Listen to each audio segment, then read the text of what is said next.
So actually, I'm going to begin with something different. I don't know whether it's difficult or not, but I'm going to begin with a small model. And this is just the beginning of work with Hui Tong at the IMF.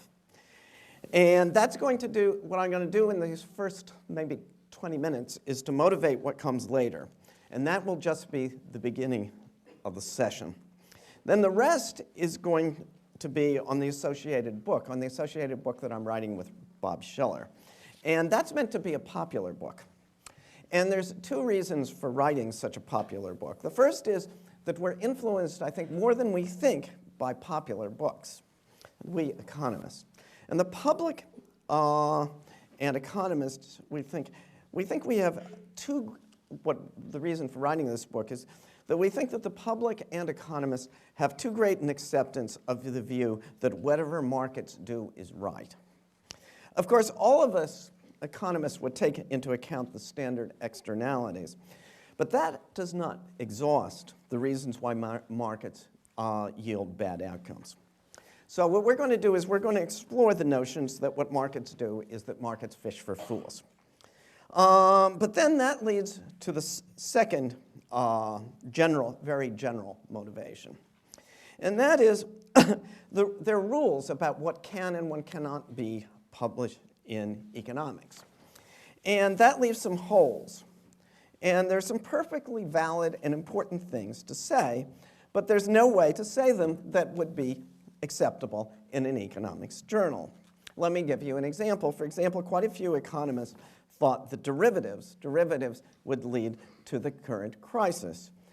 But we could not figure out a way to express these views in the form of a paper. And as a consequence, I think quite a few of us who thought that these derivatives were in fact very dangerous, in fact, we didn't have any way to express it.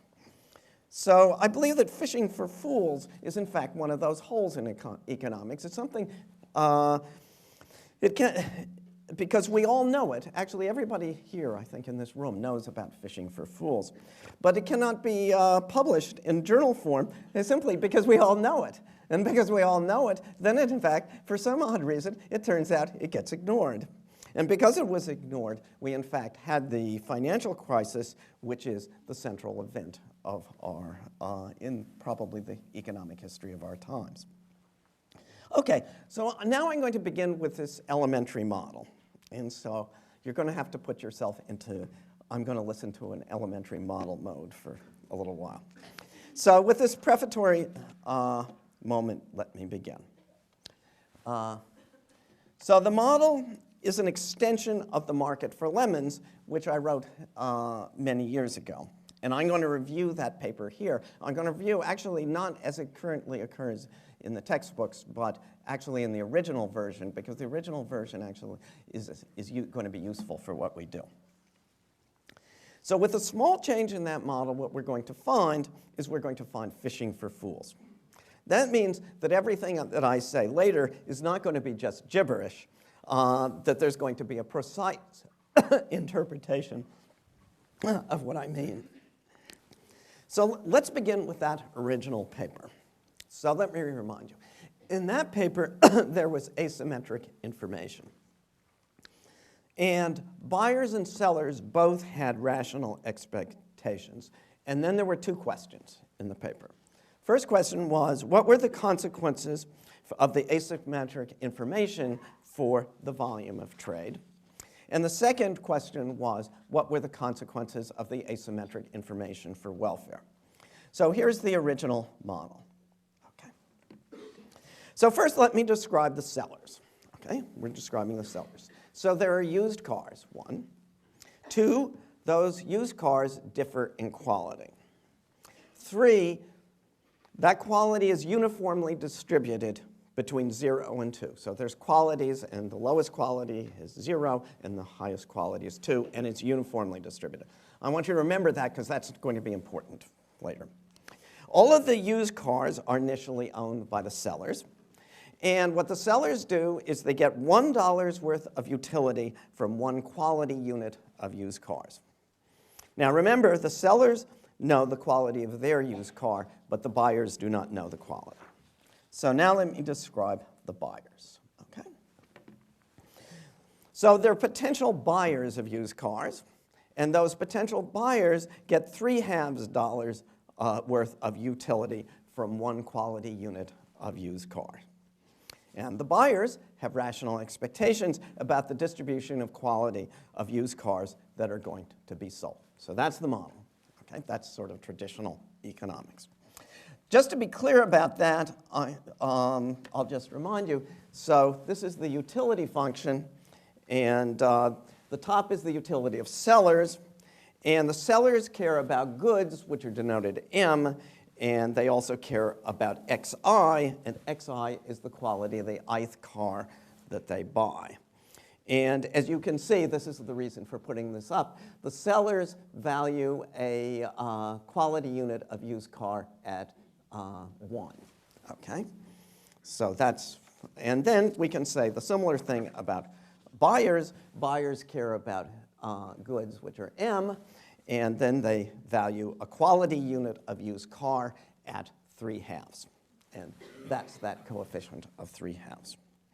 So you all know what would happen in such a model. If the buyers and sellers have the same information, usually all of the used cars would be sold by the sellers to the potential buyers. Why? Because the buyers value quality units at 3/2, and the sellers value them at 1, and so that's usually what trade's all about. So such trade is what a free market is going to produce as long as the buyers have sufficient income. Okay, so I've reviewed the assumptions. What does our model produce when there's asymmetric information? So what's the information? What's the equilibrium then? So when there's asymmetric information, there's going to be no equilibrium trade at any price. So no trade is going to occur at all. And why not? I'm going to give you a proof. Okay, so let me give you the proof. I hope this is going to be simple. But actually, if it's not simple, you can just take it home and think about it and just assume that what I've got is right. Okay? So we're going to show that there will be no trade at any positive price P. Okay? Suppose there's a price level P at which used cars are sold. First, let's examine the sellers and the cars they will offer. At price P, sellers will offer all of those cars that have quality less than or equal to P. And they're going to keep those cars with quality between P and 2. So they're going to sell all cars with quality less than P. Since cars have a uniform distribution, the average quality of used cars offered will be P over 2. So that's going to be the average quality of cars offered at P. Okay, now we can ask the following question. We can ask the question about buyers. Will anybody willing to buy at this price P? And the answer is no. So why not? The expected use value to a buyer will be 3/2 times the expected quality of the used car he will get. Her expected use value from a used car purchase, if the price level is P, is 3/2 times P over 2. So she values each unit, each quality unit at 3/2, and what she's going to get is P over 2. Okay? But then she's going to pay P for the price of her car. So her expected net gain in utility from purchasing a car is this bottom formula. It's 3/2 times P over 2 minus P. So it's minus 1/4 P, which is less than 0. Okay, so what does that mean? That means that there's no positive price P at which it pays a buyer to purchase a car. So there's no gain to the buyer at any positive price. And so, as a result, there's going to be no trade at all. So trade, therefore, disappears because of the asymmetric information. Okay? Okay, so that's the old model. And now we're going to take you to a new model. I reviewed this example, which you may know, because it sets the backdrop for an alternative model. This new model has only a slight change of assumption, but it yields quite different results. Let's assume that there's asymmetric information, as before, but the buyers do not have rational expectations. That means that because they don't have rational expectations, they don't know what they don't know. Rational expectations means you do know what you don't know, These people don't know what they don't know. And there's another word for that. You can say they're naive, okay? In the case we shall consider, buyers do not perceive that there will be the adverse selection, so they don't know what the sellers are doing. They have the wrong story. Buyers instead think that sellers will offer cars randomly by quality between 0 and 2. Okay. So now let's examine the new equilibrium. So let's first see what the buyers will do. Okay? Specifically, the buyers think that the quality of cars offered will be uniformly distributed between 0 and 2. So they will then expect the average quality of car is going to be 1. That means that if they have sufficient income, they will be willing to buy any number of cars at the price of 3 halves. Okay? But then they won't buy any cars above that price because that wouldn't be worth it. Okay. So at that price of 3 halves, we can also infer what the sellers will do. Their utility from a quality unit of car is going to be 1. Remember, sellers know the quality of their car, the car that they could potentially put on the market. So at the price of 3 halves, what are they going to do? The price of 3 halves, they will sell any car with quality less than 3 halves.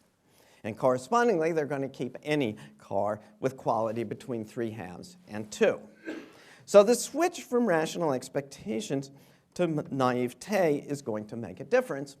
And I'm going to show you the equilibrium, or you may have intuited what the equilibrium. We're going to see the equilibrium and see that it makes a difference.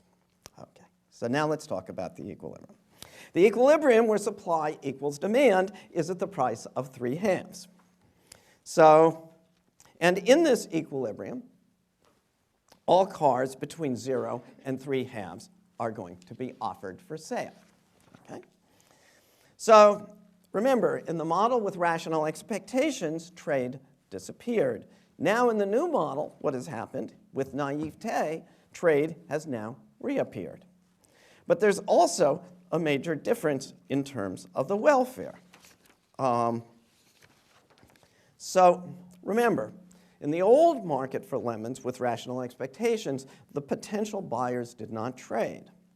So since they didn't trade, they didn't lose anything. So they had nothing to lose. So if you have rational expectations, there's a sense in which you can never lose because you trade. You simply, if you would have lost, you just say, well, in expected value, you're not going to trade. But here in this naive version of the lemons models, the buyers do trade. And not only do they trade, but they also lose. And the math is now so easy, I think it's so easy, that I'm going to go over it. So let me give you what the math is. So we have this equilibrium. In equilibrium, the price is 3 halves. That's where the demand is equal to the supply for used cars. Every car is traded from quality 0 to quality to 3 halves. So the average quality of cars between 0 and 3 halves is going to be 3/4. That's because of the uniform distribution. Therefore, the expected utility value of the cars to the buyers is going to be 3 halves. That's their value that they put on a quality unit, times 3/4, which is the average quality of the car that they're going to be getting. But think about what the buyers paid for these cars. In this equilibrium, the buyers paid 3 halves for their cars. So we can calculate their expected gain. So what is their expected gain? It's 3 halves, which is how much they value the quality of unit, times 3/4, which is the average quality units that they're going to get at 3 halves, minus the price they paid, which was 3 halves. And that turns out to be 3 halves times 3/4 minus 3 halves, which it turns out to be minus 3/8. So what does that mean? That means that the buyers lose an expected value of 3/8 on every car they buy. Now, we can also decompose that loss into those who gain and those who lose. So 1/3 of the buyers are actually going to gain. So those people, there's 1/3 of the buyers are between 1 and 3 halves, and they are going to get cars which are of value more then they actually, to them, value more than they actually paid for them. So we can calculate what their gain is. I'm not going to do it. They get a gain of 3/8. Then 2/3 of the buyers, they're going to get lemons. They're going to get cars between 0 and 1, and they are going to lose because they paid 3/2 for the car. And so we can calculate what their expected loss, and their expected loss is going to be 3/4. Okay. So let me draw the conclusions from this. So in this model, where there's naivete, markets do not benefit the buyers. Okay? Markets instead play a dual role. What is that dual role? On the one hand, they do allow for trade according to comparative advantage, and we saw that.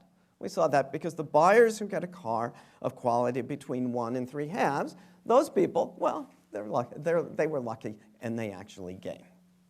But as we saw, the buyers who get a quality between 0 and 1, they are going to all lose. And to repeat, all buyers are going to lose an expected 3/8.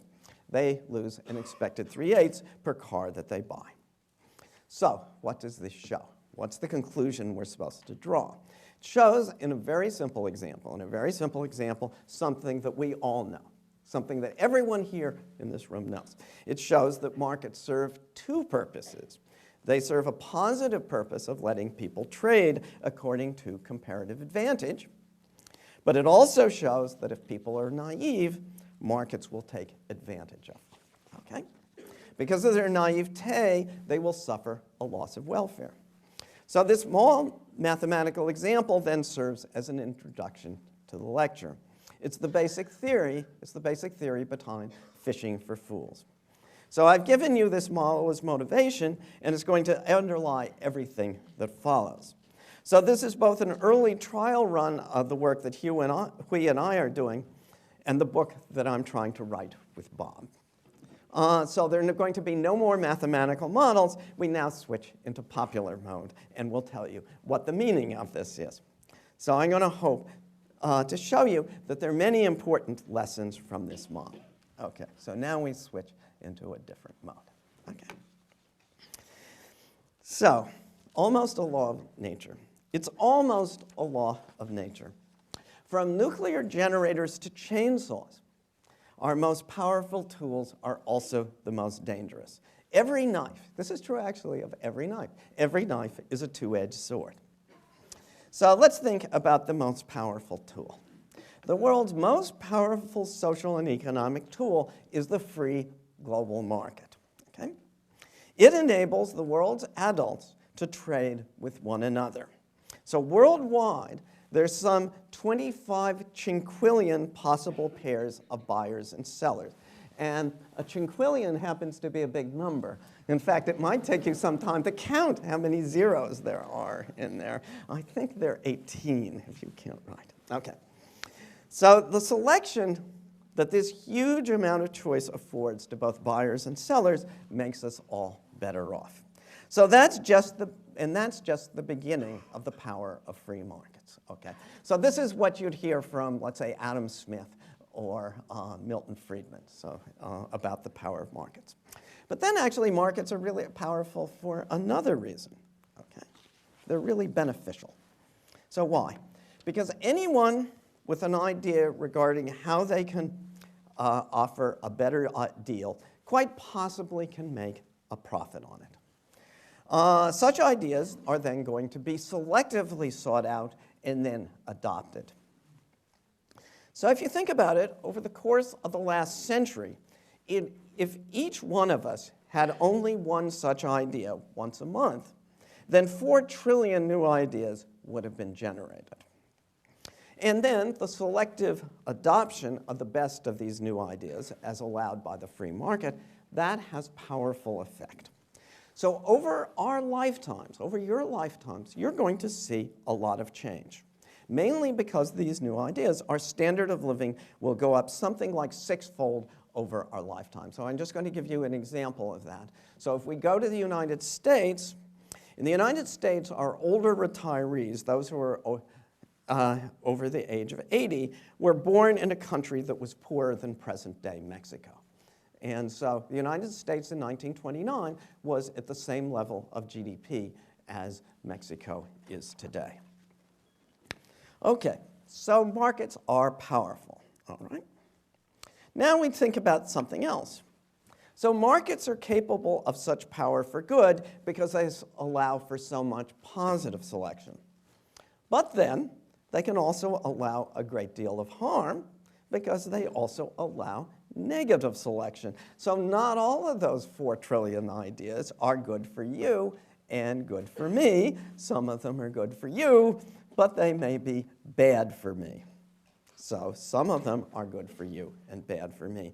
And associated with such ideas come the tricks to inveigle me into buying in, or maybe to inveigle you into buying in.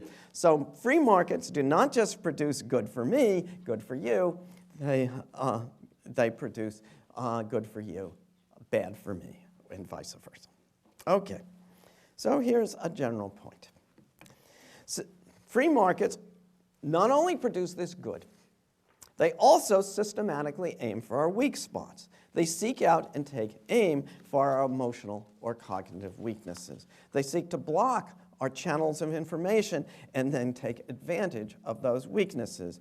They seek out and take advantage of our failures also to understand that we don't know what we don't know.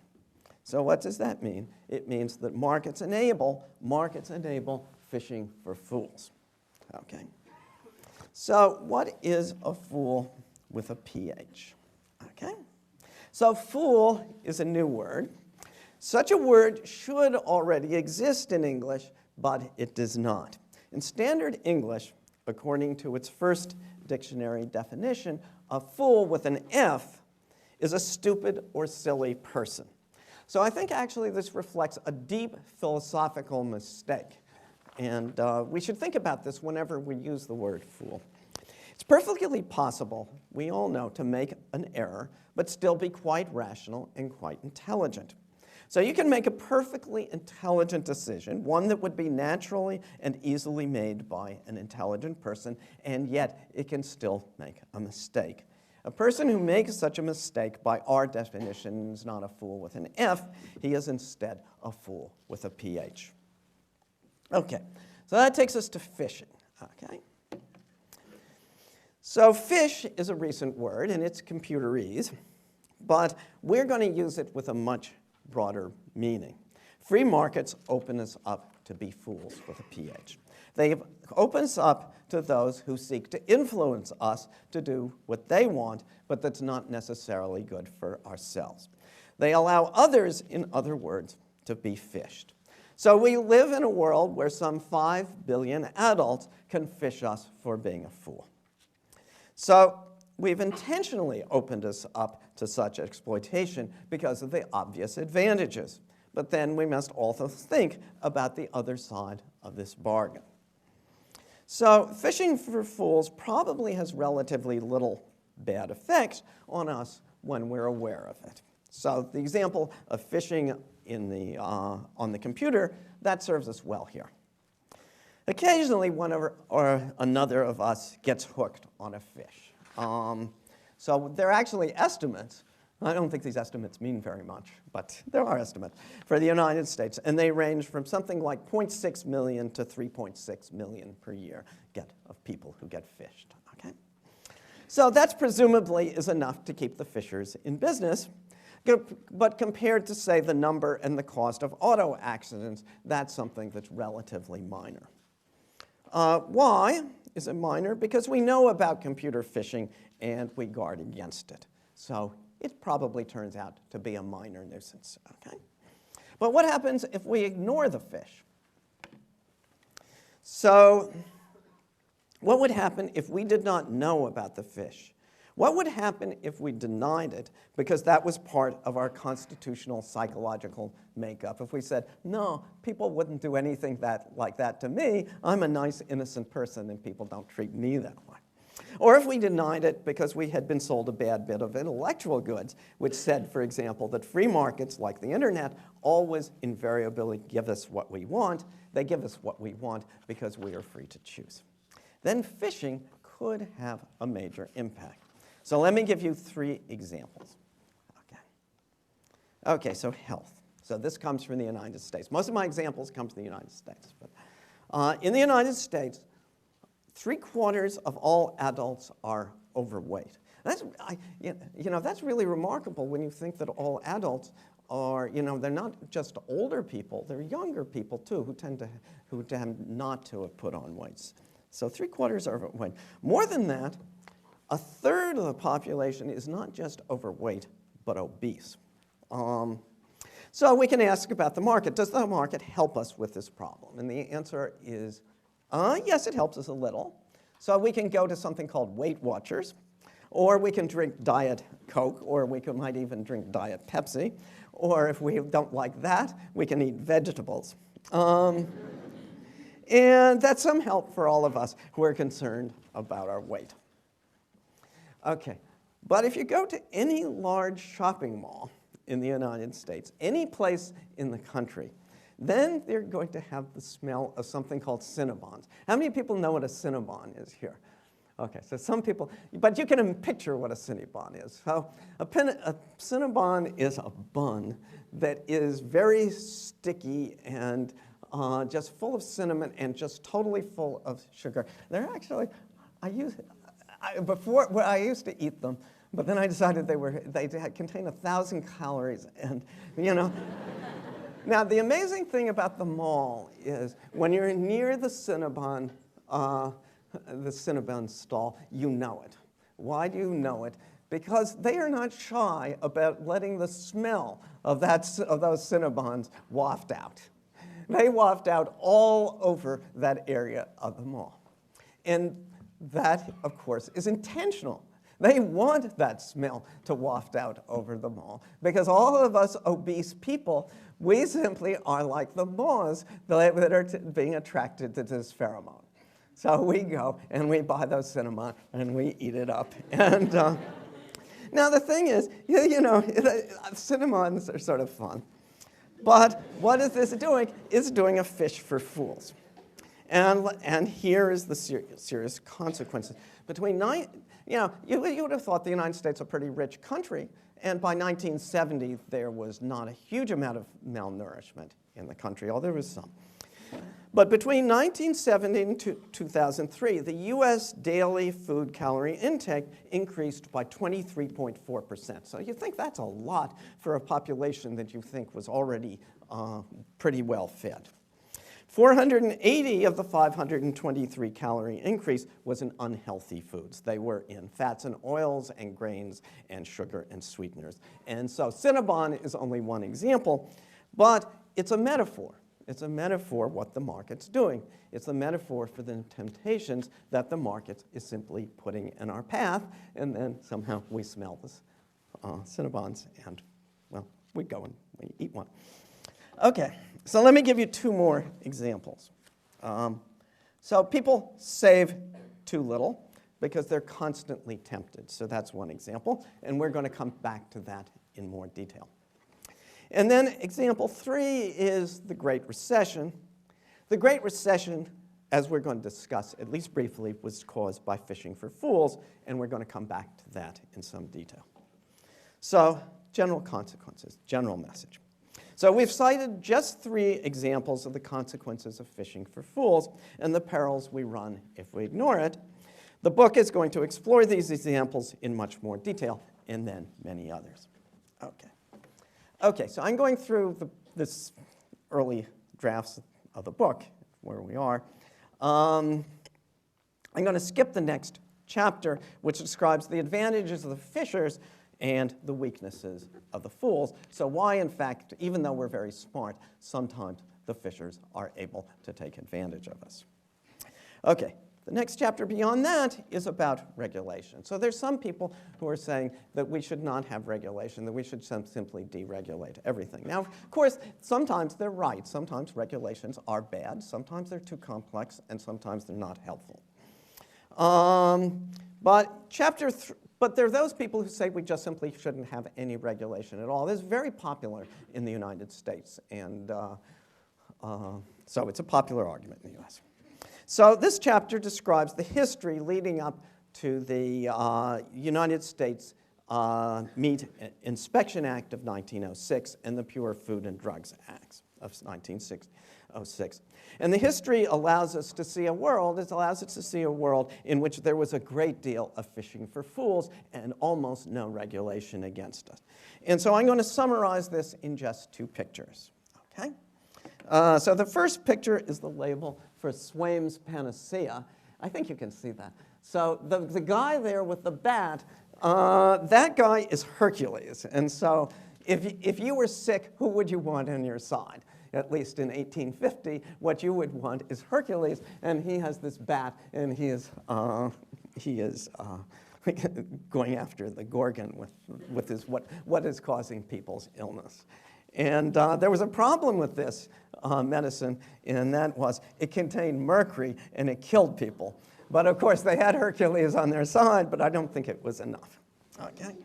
So the second picture, which tells you what happens when you don't have any regulation at all, is Radham's microbe killer. Now, it wasn't as bad by any ordered means as Swaim's. So it contained water and dilute muriatic acid. I actually don't recommend muriatic acid to you. It's what we use to clean the stones in our garden when they've grown over with moss, and nothing else will kill them. So I don't really recommend it, but I think it was sufficiently dilute that it didn't have many side effects. But Radham's microbe killer did have one effect. It did make Radham, who had been a gardener in Austin, Texas, a fortune, and he bought a mansion on Fifth Avenue in New York. Okay, so that's what you get. That shows you that if you really take this, we should never have any regulation seriously, you're going to get Radhams, you're going to get Swains. Okay, so now let's go to the next picture. Okay, so now I feel Susie Orman is somebody that you don't know here. Okay, but she is a character. She's a character on US TV. I think just the picture, this is her picture from her website, actually. So she put this picture on herself. So I think it indicates who Susie Orman is, okay? Now, she's actually known to everybody in the United States, almost everybody, you know. I mean, there are a handful of people who never watch TV, and so they don't know who she is. But anyone else would know, okay? So who is she? She's a financial advisor, and so she has this financial advice show. So I've asked a few people about what they think about Susie Orman, and when I asked my friend at the IMF about Susie Orman, he had the predictable reaction. He had watched her for only 10 seconds, and he couldn't stand her mommy knows best voice. And also, this is another thing that any economist will tell you, that he found her investment advice simplistic. But then it turns out that there's a puzzle. Susie Orman creates a mystery for everyone who's read an economics textbook. So that doesn't explain why Susie Orman's audiences are there. You see them on TV lapping her up. So her most popular book is The 9 Steps to Financial Freedom, Practical and Spiritual Steps So You Can Stop Worrying. And I underline worrying for a reason. I underline worrying because worrying isn't something that you find in an economics textbook. I've actually looked it up, and it's not in the index. So let's contrast what she tells us there with the portrait given of consumer spending in the economics textbooks. So this is what you see in the economics textbooks. According to economics textbooks, we decide on our demand for the proverbial apples and oranges by we have a budget for our spending. And then we choose the combination of apples and oranges that we can buy that maximizes our happiness. The highest utility and difference curve. But Susie Orman's financial books tells us that consumers do not follow such a textbook protocol in their purchases. So how could consumers do anything other than what the textbooks describe? You know, I'm an economist. Actually, I think when I go to the but I probably do that because I am an economist. But But Orman tells us that people have emotional hang-ups with regard to money and with regard to spending it. So they're simply not honest with themselves. And as a consequence, they do not engage in rational budgeting. Well, the question is, you would think, how could she know? Well, remember, she is a personal financial advisor. So all of these people come to her in her office, and she tries to advise them. And when she's trying to advise them, they're there to solve a problem. And they talk to her honestly. She can actually know what they are. And she has a test. So she asked her advisees to add up their expenditures. And it turns out that those expenditures all but invariably fall short of what a documented accounting from the records later turns up. So they say what they've spent, and they're really trying to be honest, and yet it doesn't add up. So figuratively relative to the proverbial trip to the supermarket to buy apples and oranges, it's as if her advisees spend too much in the fruit section, and then when they reach dairy products, there's nothing left over for eggs and milk, So that doesn't happen when people go to the supermarket, but in real life it does happen in the following sense. Such budgetary failure translates into having nothing left over for savings, okay? So this failure to deal cognitively and emotionally with money, says Orman, leads to those unpaid bills. So it's her mission to keep those bills down so that her readers and her clients will no longer worry at night. So that's the role of mommy, and also why those audiences excuse that mommy knows best voice. And so this thing about worry is actually an important thing, that it's an important economic phenomena. If we could get rid of all of our worries, we'd probably all be much happier people. And I think our well-being would go up considerably. So this is really something that we should take into account. Okay, now we don't just need to take Susie Orman's word for it. We can put together a statistical story. We can put together a statistical story which indicates that a very significant fraction of consumers are worried about how they're going to make ends meet.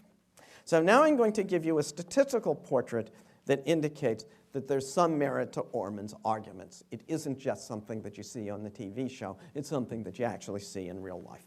So there's a paper by Anna Maria Lusardi that asked this following question. So she asked, this is of US respondents, how confident are you that you could come up with $2,000 if an unexpected need arose within the next month?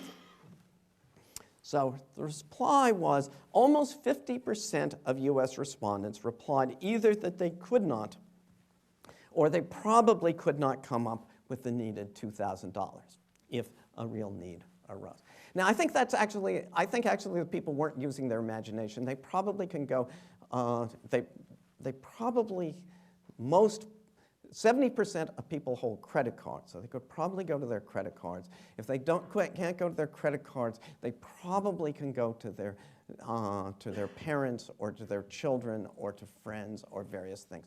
But nevertheless, what this gives the blink moment that if somebody asked somebody, typical person, whether you could come up with $2,000, they would say, no, I can't come up with $2,000, even in a dire need.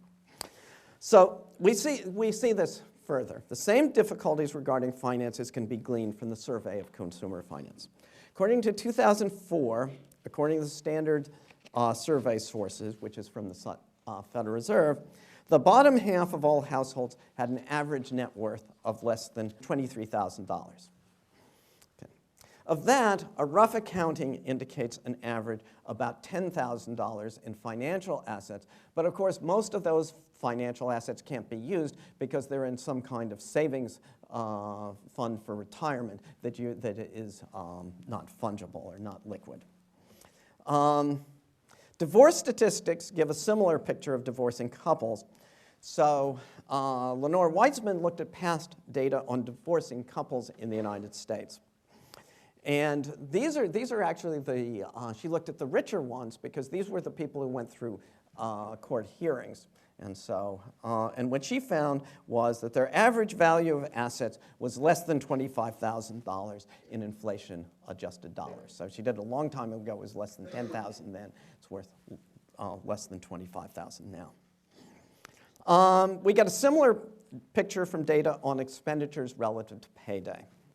So this is for British workers. For British workers who are paid once a month, their expenditures are down a remarkable 20% on average by the time they're ready to receive their next paycheck. Okay? And then we have some numbers on bankruptcies.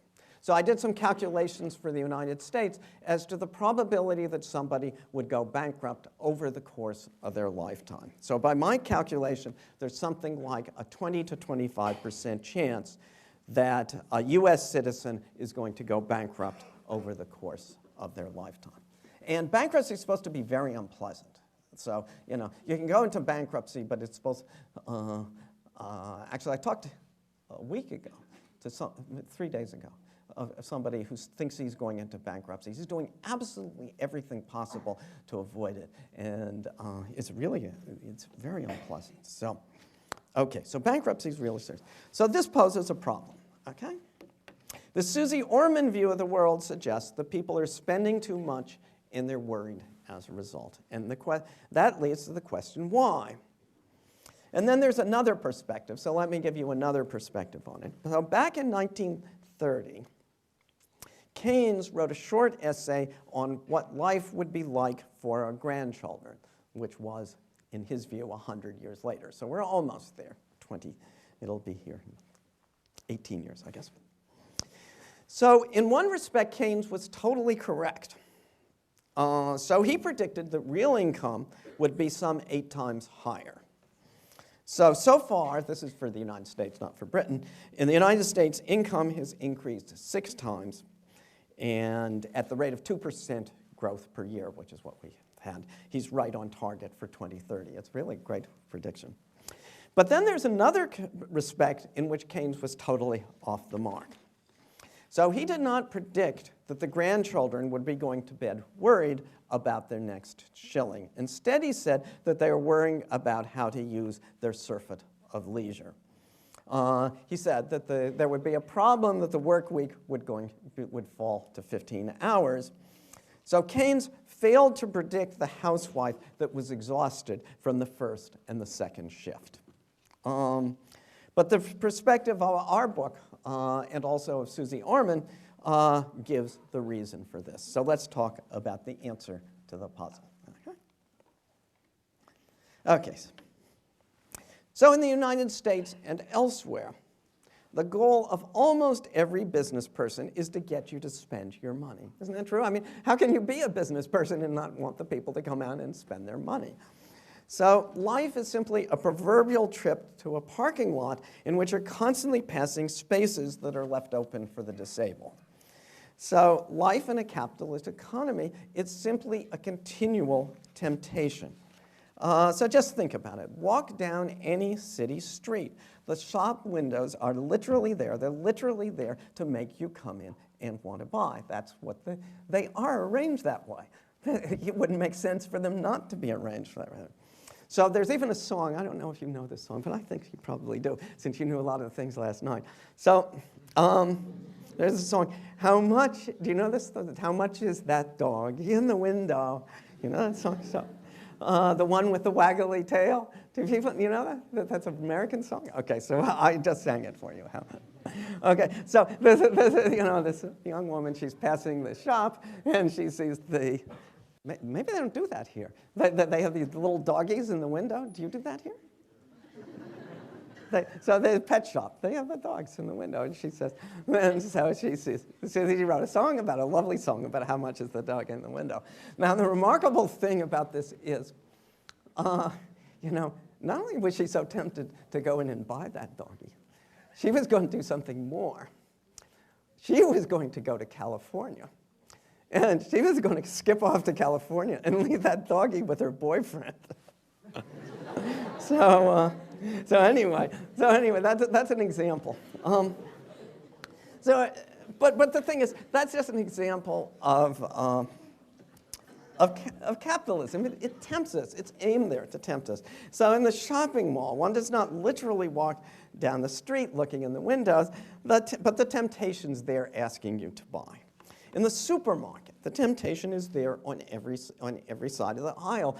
The supermarket is very much planned, so you're going to pass the aisle, and the appropriate things are going to be right there at eye shot. And the candy for your kids is going to be there at the end when you are stopped with your kids, and you can't rush the car past. So these invitations, these attempts to lure us, they are simply pervasive. And they extend when we rent an apartment, when we rent a house, when we buy a car, and we're about to close the deal. They're simply there anywhere. So so consumer advocates are worried about credit cards and their effects. Well, they're there. And there's good evidence that credit cards lead people to spend more. But the idea of tempting the consumer to spend her money, is much more general, as in the very nature of free markets. Okay. So I guess I'm going over. Okay, so I have 6 minutes to describe the financial crisis. Okay. Okay. So there are hundreds of books on the financial crisis, and I think this is actually a golden age of financial journalism because of what's been dug up from the financial crisis. Typical one is 500 pages long, and it tells the story of my institution. So, for example, it tells about Lehman or Goldman Sachs or Fannie Mae and Freddie Mac or the Fed or the Treasury or AIG, et cetera. And implicit in this book is that my institution is central to the crisis, and that's sort of how you read the book. So the aim of this chapter is to do the exact opposite. It's to tell the story of the crisis in general terms. Now, if you scratch any economist, we will go into economics speak, as we all know. That's what we're supposed to do. So we're trained to think in terms of things like supply and demand. So this means that we often ask very good questions and have good analyses of problems. Now, Phishing for Fools, what Phishing for Fools is, it's an offshoot from how we standard economists typically do our analysis. But it's not so standard. Phishing for Fools is not so standard that every economist was asking the right questions in the build-up to the crisis. But we should have been. Why should we have been? Because Phishing for Fools gives us an extremely succinct explanation for what happened. So I'm going to give you a rendition of that. Okay, so let me give you a rendition of the financial crisis. So if I have a reputation, suppose I have a reputation for selling perfect, beautiful avocados. If I do so, I have an opportunity. What is that opportunity? I can sell you a rotten avocado at the price you would pay for the perfect ripe one, okay? And what will I have done? I will have mined my reputation, and I will have also fished you for a fool, okay? So, such a story lies at the heart of the continuing financial crisis that dominates the economics of our times. The reputation mining in question involved the subversion of the system for rating fixed income securities. So the reputations of Moody's and Standard & Poor's had been built up over the course of almost a century. And what was their job? Their job was to rate bonds on their probability of default. Now, in the late 1990s and the early 2000s, the ratings agencies took on themselves. They took on themselves the task not just of rating bonds, but also of rating more complex derivative securities. Now, the complexity of the payment structures made them somewhat hard to rate, made these derivatives hard to rate. But something else made the ratings all but impossible. The underlying assets, such as mortgages, were actually quite inaccessible to the raters. But the public would believe whatever ratings were given to them by the agencies. And so an industry grew up to do a reputation mine, okay? So by analogy, what happened? By analogy, rotten avocados were being labeled perfect. And with that label, they commanded premium prices. So a whole Central Valley full of growers went into the profitable business of producing such avocados. This mining of the ratings is then the basic story of the financial crisis. But that's not all of the story. I'll give you just a little bit more. That's not all of the explanation. We must also explain why the production and sale of these overrated securities brought down the financial system. So the answer, again, is really simple. The value of these securities reflected their ratings. That enabled commercial banks, investment banks, and also hedge funds to borrow huge amounts of money short-term, invest in the overrated securities, and pocket very small profits from the interest spread on every dollar of investment. So they took on a lot of leverage. That borrowing was made with the rotten securities, with the rotten avocados, so to speak, as collateral. So for the moment, it's these rotten securities, they seemed as good as gold. Why did they seem as good as gold? Because the ratings indicated that there was almost no chance of default. But then we all know what happened. The truth was discovered. And those avocados, perfect as they were on the outside, were really rotten. They were really rotten on the inside. And they were worth much less than the bankers and the finance managers had paid for them. So this is what we saw. From Frankfurt to London to New York to Reykjavik, financial institutions owed much more than they owned. And without bailout, without some help from you and me and our government, they in fact were bankrupt. Okay, so that is the story of the financial crisis.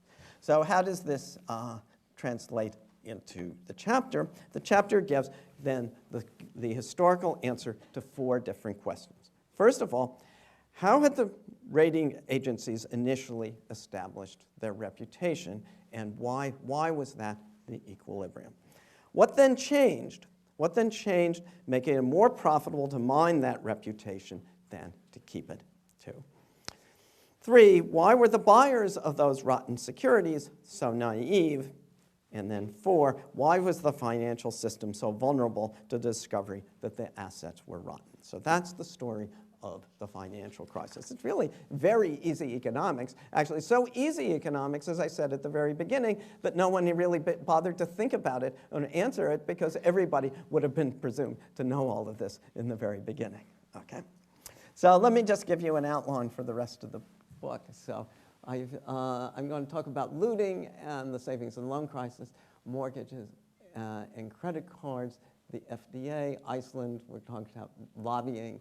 We're going to review the literature. We're going to talk about socialist economies, which are actually a lot worse than a capitalist economy. If you think a capitalist economy is bad, just go to a really bad socialist economy.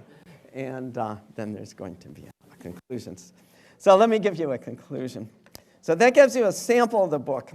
Phishing for fools is important. Because of it, there are bad equilibria. And especially so if we think markets are totally benign and if we ignore the fish. So you should remember markets may be good, but every knife is a two-edged sword. And this is no exception. So thank you very much.